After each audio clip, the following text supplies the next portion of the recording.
नमस्कार दोस्तों, स्वागत है आपका अपने यूट्यूब चैनल डुगू कोचिंग सेंटर में।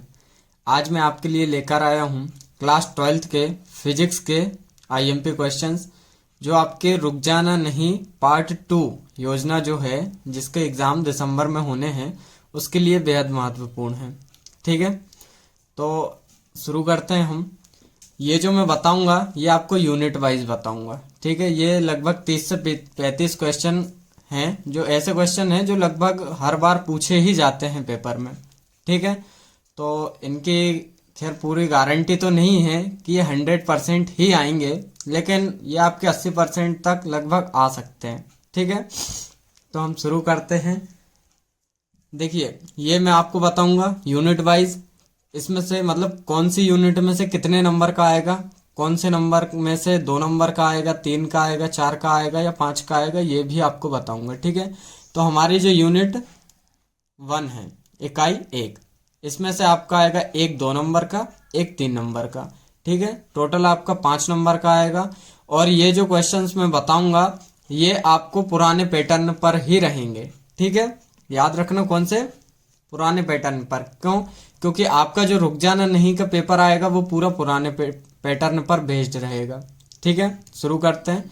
देखिए, अध्याय 1 जो हमारा है स्थिर वैद्युत, इसमें से कुछ क्वेश्चन है, देखते हैं हम उनको।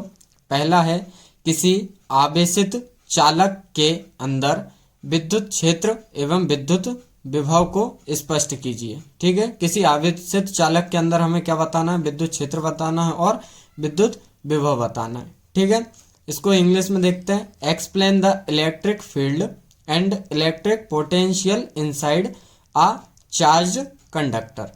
ठीक है, दूसरा क्वेश्चन है हमारा, सिद्ध कीजिए कि विद्युत क्षेत्र के समांतर पृष्ठ से गुजरने वाले विद्युत फ्लक्स का मान शून्य होता है। ठीक है, क्या है? सिद्ध कीजिए कि विद्युत क्षेत्र के समांतर पृष्ठ से गुजरने वाले विद्युत फ्लक्स का मान क्या होता है? शून्य होता है। ठीक है, prove that the value of electric flux passing through a surface parallel to the electric field is 0। ठीक है, अगला क्वेश्चन है हमारा, विद्युत द्विध्रुव से क्या तात्पर्य है?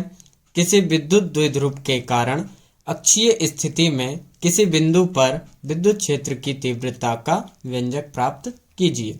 ठीक है, what is meant by electric dipole? Obtain the exponent of the electric field intensity at any point in the axial position due to an electric dipole। ठीक है, अगला क्वेश्चन है हमारा चौथा क्वेश्चन, कि गॉस प्रमेय लिखिए एवं सिद्ध कीजिए। क्या है? गॉस प्रमेय लिखिए एवं सिद्ध कीजिए। ठीक है, right and prove Gauss theorem. ठीक है, क्या है? Right and prove Gauss theorem. अगला है हमारा, वैद्युत द्विध्रुव किसे कहते हैं? ठीक है, ये क्वेश्चन ऊपर भी था और यहाँ पे भी है, लेकिन यहाँ पे क्या था? ऊपर जो अक्षीय स्थिति में था। ठीक है, यहाँ पे क्या हो जाएगा? निरक्षीय स्थिति में। तो वैद्युत द्विध्रुव किसे कहते हैं? वैद्युत द्विध्रुव की निरक्षीय स्थिति में वैद्युत क्षेत्र की तीव्रता के लिए व्यंजक प्राप्त कीजिए। ठीक है, हमारे ऊपर क्या था? डेफिनेशन दोनों में सेम लिखना है कि वैद्युत द्विध्रुव किसे कहते हैं, लेकिन यहाँ पे क्या था कि अक्षीय स्थिति में था। यहाँ पे क्या था? अक्षीय स्थिति में, और यहाँ पे क्या है हमारा? निरक्षीय स्थिति में। ठीक है, तो what is an electric dipole? Obtain the expression for the intensity of the electric field in the axial position of the electric dipole. अब यूनिट फर्स्ट के बाद आते हैं हम यूनिट सेकंड पे। ठीक है, एक 2 नंबर का, एक 3 का, एक 3 का, मतलब 3 के 2, 2 का 1। ठीक है, टोटल 8 नंबर का। ठीक है, इसमें पहला क्वेश्चन है आपका, ओम का नियम क्या है? ठीक है, ओम का नियम क्या है? इसकी सीमाएं लिखिए। ठीक है, what is Ohm's law? Right it's limits. ठीक है, अगला क्वेश्चन है हमारा, किरचॉफ का वोल्टता का नियम लिखिए। ठीक है, राइट किरचॉफ्स वोल्टेज लॉ। ठीक है, अगला है, चालक के प्रतिरोध एवं विशिष्ट प्रतिरोध में तुलना कीजिए। ठीक है, compare the resistance and specific of a conductor. ठीक है, अगला प्रश्न है हमारा, सामर्थ्य 50 वाट एवं 200 वाट के दो बल्ब के प्रतिरोधों की तुलना कीजिए यदि इनकी वोल्टता समान है। ठीक है, क्या है, सामर्थ्य 50 वाट एवं 200 वाट के दो बल्बों के प्रतिरोधों की तुलना कीजिए यदि इनकी वोल्टता क्या हो, समान हो। ठीक है, compare the resistances of two bulbs of power 50 watts. ठीक है, कितनी पावर हो उनकी, 50 watts and 200 watts if their currents are same, जिनका करंट क्या हो, सेम हो। ठीक है, फिर अगला प्रश्न है हमारा 5वां, प्रतिरोध तापमापी का 0 डिग्री सेल्सियस पर प्रतिरोध 6 ओम है। ठीक है, कितना है 0 डिग्री सेल्सियस पर प्रतिरोध, 6 ओम। फिर 100 डिग्री सेल्सियस पर प्रतिरोध 7 ओम है। अज्ञात ताप प्रतिरोध का मान 8 ओम है। तो अज्ञात ताप की गणना करनी है हमें। ठीक, किसकी गणना करनी है, अज्ञात ताप की। The resistance of a resistance thermometer at 0 degree Celsius is 6 ohm. ठीक है, at 100 degree Celsius the resistance is 7 ohm. Understanding unknown thermal resistance at ohm, calculate the unknown thermometer. ठीक, क्या करना है हमें, calculate the unknown thermometer. Unit 2 के बाद आती है हमारी यूनिट 3। इसमें से एक ही क्वेश्चन आएगा आपको 2 नंबर का, इसलिए इसमें ज़्यादा नहीं बताएंगे। इसमें से लगभग 4 या 5 क्वेश्चन ही आपको बताएंगे। यूनिट 3 जो है धारा का चुंबकीय प्रभाव तथा चुंबकत्व। ठीक है, magnetic effects of current and magnetism. ठीक है, इसका पहला क्वेश्चन है, लॉरेंज बल किसे कहते हैं, what is Lorentz force. 1 ampere को परिभाषित कीजिए, डिफाइन एन एम्पियर। ठीक है, बायो-सैवर्ट नियम क्या है, व्हाट इज बायो-सैवर्ट रूल या लॉ। ठीक है, अगला है, चुंबकीय क्षेत्र रेखाएं क्या है, इनके गुण लिखिए। चुंबकीय क्षेत्र रेखाओं के गुण लिखिए। What are magnetic field unit. ठीक है, राइट देयर क्वालिटीज। अब आते यूनिट 4। ठीक है, इसमें से 1 2 का 1 5 का, टोटल 7 नंबर का। यूनिट का नाम है विद्युत चुंबकीय प्रेरण एवं प्रत्यावर्ती धाराएं। ठीक है, electromagnetic induction and alternating currents. ठीक है, इसका पहला क्वेश्चन देखते हैं हम। पहला है, विद्युत चुंबकीय से आप क्या समझते हैं। ठीक है, फैराडे के विद्युत चुंबकीय प्रेरण के नियम लिखिए तथा प्रेरित विद्युत वाहक बल के लिए व्यंजक प्राप्त कीजिए। ठीक है, what do you understand by electromagnetic. ठीक है, मतलब इलेक्ट्रोमैग्नेटिक से आप क्या समझते हैं। Right Faraday's law of electromagnetic induction and induced EF electromotive force, find the expression for the force. ठीक है, हमें एक्सप्रेशन क्या करना, फाइंड करना इलेक्ट्रोमोटिव फोर्स के लिए। ठीक है, अगला क्वेश्चन है हमारा, चुंबकीय फ्लक्स किसे कहते हैं, इसका मात्रक बताइए। What is magnetic flux, right it's units. ठीक है, अगला है, स्वप्रेरण एवं अन्योन्य प्रेरण में अंतर लिखिए। Right the difference between self induction and mutual induction. ठीक है, अगला है, विद्युत चुंबकीय प्रेरण संबंधी लेंज का नियम लिखिए एवं समझाइए कि लेंज का नियम ऊर्जा संरक्षण नियम के अनुकूल है। ठीक है, right Lenz law of electromagnetic induction and explain how Lenz's law is compatible with the law of conservation of energy। ठीक है, अगला क्वेश्चन है हमारा, स्वप्रेरकत्व किसे कहते हैं। स्वप्रेरण गुणांक का मात्रक लिखिए। किसी धारावाही कुंडली में संचित ऊर्जा का व्यंजक ज्ञात कीजिए। ठीक है, what is self motivation, right the unit of self induction coefficient, find the expression for the energy stored in a current carrying coil. ठीक है। अगला क्वेश्चन है, एक समान चुंबकीय क्षेत्र में गतिमान किसी चालक छड़ के सिरों में प्रेरित विद्युत वाहक बल के लिए व्यंजक ज्ञात कीजिए। ठीक है। Find the coefficient for the induced EMF, मतलब electromotive force at the ends of a conducting rod moving in a uniform magnetic field. ठीक है। अगला क्वेश्चन है आपका, LCR परिपथ का वर्णन निम्नलिखित बिंदुओं के आधार पर कीजिए। जो LCR परिपथ होता है उसका हमें वर्णन करना है। ये जो बिंदुएं लिखी हुई हैं इसके अनुसार, पहला है विद्युत परिपथ, दूसरा फेजर आरेख, ये आरेख लिखा है, तीसरा परिणामी वोल्टेज और चौथा प्रतिबाधा। ठीक है।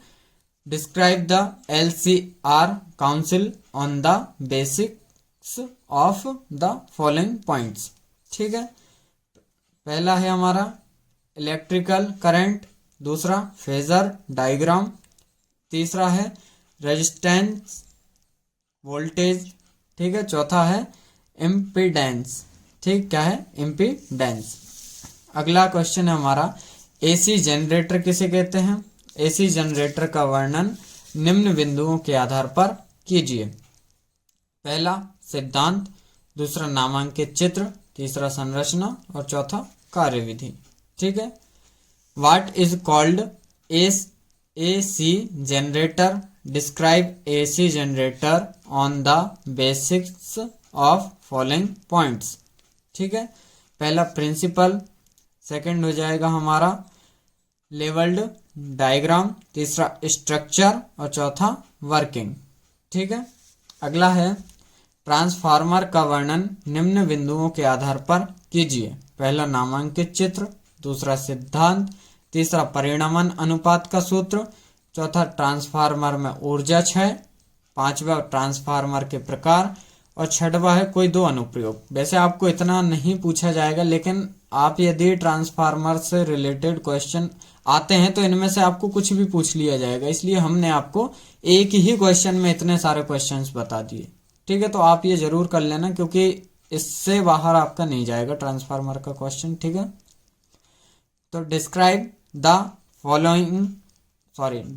The transformer on the basis of following point. यहाँ पे ये फॉलोइंग नहीं है। ठीक है, पॉइंट्स। तो पहला नेम्ड पिक्चर, मतलब उसका पूरा नामांकित चित्र बनाना है। ठीक है, मतलब उसकी पिक्चर क्रिएट करनी है और उसके नेम लिखने हैं। ठीक है। दूसरा थ्योरी फार्मूला, ठीक है, ऑफ ट्रांसफार्मर। क्या है? Theory formula of transformer. फिर motion ratio, energy dispersion in transformer, types of transformer यहाँ पे ये जो है ना, ट्रांस यहाँ पे लिखा है और फार्मर यहाँ लिखा है। ठीक है। फिर NE2 एप्लीकेशंस।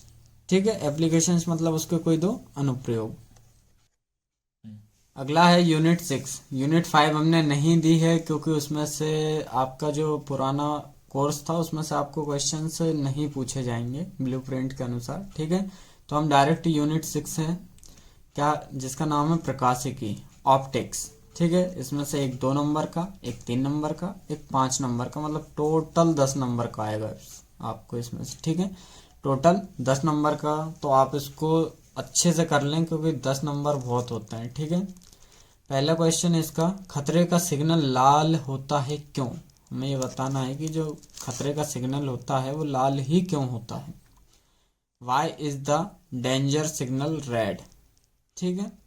फिर अगला है, किसी माध्यम का अपवर्तनांक कौन से कारकों पर निर्भर करता है? किसी माध्यम का अपवर्तनांक कौन से कारकों पर निर्भर करता है? तो on what factors does the refractive index of a medium depend? ठीक है, मतलब कौन से मीडियम पर वो डिपेंड करता है।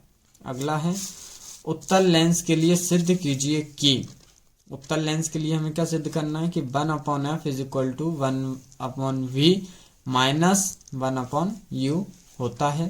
ठीक है, मतलब 1/f के बराबर क्या होता है, 1/v माइनस 1/u। ठीक है, जहाँ प्रतीकों का क्या है, सामान्य अर्थ है। ठीक है, मतलब for a convex lens prove that where 1/f is equal to 1/v minus 1/u symbols have their usual meanings. ठीक है, यहाँ पे सिम्बॉल्स का मीनिंग क्या है, यूजुअल। अगला है परस्पर संपर्क में रखे दो पतले लेंसों के संयोग की फोकस दूरी का सूत्र स्थापित कीजिए। ठीक है, मतलब कोई दो पतले लेंसों का जब संयोग होता है तो उनके परस्पर संपर्क में फोकस दूरी का सूत्र क्या होगा, वो हमें यहाँ पे क्या करना है, उसको स्थापित करना है सूत्र को। ठीक है, तो establish the formula for the focal length of coincidence of two their articles placed in mutual contact. ठीक है, अगला है सरल सूक्ष्मदर्शी एवं खगोलीय दूरदर्शी में अंतर लिखिए। क्या है, सरल सूक्ष्मदर्शी एवं खगोलीय दूरदर्शी में अंतर लिखिए, यानी right the difference between a simple microscope and N astronomical telescope. ठीक है, ये आपको इनमें क्या करना है, डिफरेंस बताना है। अगला क्वेश्चन है 40 सेंटीमीटर वक्रता त्रिज्या के अवतल दर्पण के सम्मुख 40 सेंटीमीटर की दूरी पर 5 सेंटीमीटर लंबाई की एक वस्तु रखी है, तो प्रतिबिंब की दर्पण से दूरी तथा उसका आकार बताना है हमें। ठीक है, क्या है, 40 सेंटीमीटर वक्रता त्रिज्या के अवतल दर्पण के सम्मुख मतलब सामने 40 सेंटीमीटर की ही दूरी पर 5 सेंटीमीटर लंबाई की एक क्या रखी है, वस्तु रखी हुई है। तो हमें दर्पण प्रतिबिंब के दर्पण से मतलब जो उसका प्रतिबिंब बनेगा उस दर्पण से उसकी दूरी बतानी है और उसका आकार बताना मतलब साइज बताना है। ठीक है, 40 centimetre in front of a concave mirror of radius 40 centimetre at a distance of 5 centimetre an object of length is kept, tell the distance and size of the image from the mirror। ठीक है, अगला question है हमारा एक समतल उत्तल lens की वक्रता त्रिज्या 20 सेंटीमीटर है, कांच का अपवर्तनांक 1.5 है। ठीक, कितना है, 1.5 है। तो फोकस दूरी की गणना कीजिए। ये जो आपको जितने भी अभी ये क्वेश्चंस बता रहा हूँ ये पूरे न्यूमेरिकल बेस्ड हैं। ठीक है, the radius of curvature of a plano convex lens is 20 centimetre, यहाँ पे सेंटीमीटर होगा 20 centimetre. The refractive index of glass is 1.5, calculate the focus distance. ठीक है, हमें क्या करना है, फोकस डिस्टेंस कैलकुलेट करना है। अगला क्वेश्चन है एक पारदर्शक माध्यम मतलब पारदर्शक मतलब जिसके आर पार देखा जा सके का ध्रुवण कोण 30 डिग्री है, तो अपवर्तक कोण का मान ज्ञात कीजिए। ठीक है, एक पारदर्शक माध्यम का ध्रुवण कोण कितना 30 डिग्री है, तो हमें अपवर्तक कोण का मान बताना है कि कितना होगा। If the polarization angle of a transparent medium is 30 degree, then find the value of refractive angle। ठीक है, क्या बताना है हमें, रिफ्रैक्टिव एंगल की वैल्यू बताना है। यूनिट 7 है आपकी विकिरण तथा द्रव्य की द्वैत प्रकृति। ठीक है, dual nature of radiation and matter. ठीक है, इसमें से आपको एक क्वेश्चन आएगा 2 नंबर का। ठीक है, इसका पहला क्वेश्चन है निरोधी संस्तब्ध विभव किसे कहते हैं। ठीक है, निरोधी मतलब रुका हुआ। What is called stopping potential, ठीक है, क्या है, what is called stopping potential. द्रव्य तरंग की दो विशेषताएं लिखिए, ठीक है, किसकी, द्रव्य तरंग की दो विशेषताएं लिखिए। Write two characteristics of matter wave, ठीक है। अगला है तापायनिक उत्सर्जन किसे कहते हैं, तापायनिक उत्सर्जन किसे कहते हैं। व्हाट इज थर्मल इमिशन, ठीक है, व्हाट इज थर्मल इमिशन। अगला है प्रकाश विद्युत सेल के कोई दो अनुप्रयोग लिखिए। Write any two applications of photo electric cell, ठीक है। अगला है 6.0 मतलब 6.0 गुणित 10⁻14 हर्ट्ज आवृत्ति का एक वर्णी प्रकाश किसी लेजर द्वारा उत्पन्न किया जाता है। इस प्रकाश किरण पुंज में किसी फोटोन की ऊर्जा कितनी है। हमें क्या बताना है कि ये जो प्रकाश किरण पुंज होगी इसमें किसी फोटोन की ऊर्जा कितनी होगी, ये हमें बताना, ठीक है। Monochromatic light of frequency 6.0 × 10⁻14 hertz is produced by a laser. What is the energy of a photon in the light beam, ठीक है। यूनिट 8 है हमारी परमाणु तथा नाभिक, ठीक है, एटॉम्स एंड न्यूक्लियस।